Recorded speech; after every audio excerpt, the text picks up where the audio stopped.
Bapak, Ibu, dan Saudara sekalian, firman Tuhan akan kita renungkan dari Lukas 9 ayat 32 dan 33 demikian.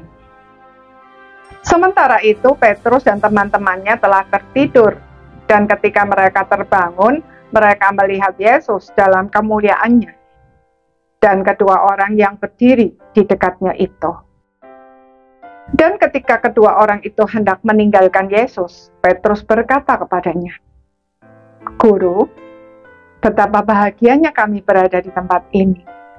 Baiklah kami dirikan sekarang 3 kemah, 1 untuk engkau, 1 untuk Musa, dan 1 untuk Elia." Tetapi Petrus tidak tahu apa yang dikatakannya itu. Saudara-saudara sekalian, ketika menyaksikan Tuhan Yesus dimuliakan bersama Musa dan Elia, Petrus mengusulkan untuk membuat 3 kemah bagi mereka. Usul Petrus ini menunjukkan bahwa dia tidak paham apa yang sesungguhnya sedang terjadi. Ia menghendaki kemuliaan itu tetap ada di sana. Padahal Tuhan tidak terbatas dan tidak bisa dibatasi oleh apapun juga. Saudara, bukankah hari ini banyak orang membatasi Tuhan hanya di gereja, di gedung gereja, bahkan gedung gereja tertentu, denominasi tertentu, dan lain sebagainya. Petrus berpikiran sempit karena ketika Tuhan Yesus membicarakan tujuan kedatangannya ke dunia dengan Musa dan Elia, Petrus dan teman-temannya tertidur. Mereka baru terbangun dan menyadari apa yang sedang terjadi ketika pembicaraan itu telah usai dan Musa serta Elia bermaksud meninggalkan Tuhan Yesus.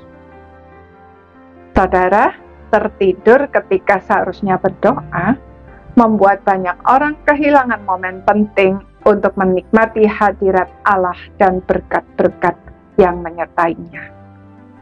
Akibatnya, pengenalan kita akan Dia menjadi sempit dan kita kehilangan banyak hal yang sebenarnya sudah disediakan Tuhan bagi orang-orang percaya. Bukankah hari ini banyak orang Kristen yang terikat oleh berbagai macam dosa, kecanduan, kepercayaan-kepercayaan palsu, menutup diri terhadap hal-hal yang berbeda dengan apa yang dia percaya sebagai kebenaran dan lain sebagainya, sehingga mereka berpikiran sempit dan tidak bisa menikmati sukacita sebagai anak-anak Allah? Itulah sebabnya ketika di Taman Getsemani, Petrus dan teman-temannya tertidur kembali ketika seharusnya berdoa bersama Tuhan Yesus. Tuhan Yesus menegur mereka dan berkata, "Berjaga-jagalah dan berdoalah, supaya kamu jangan jatuh ke dalam pencobaan. Roh memang penurut, tetapi daging lemah." Bagaimana dengan kita? Seberapa banyak firman Tuhan yang kita lewatkan karena kita tertidur ketika seharusnya berdoa?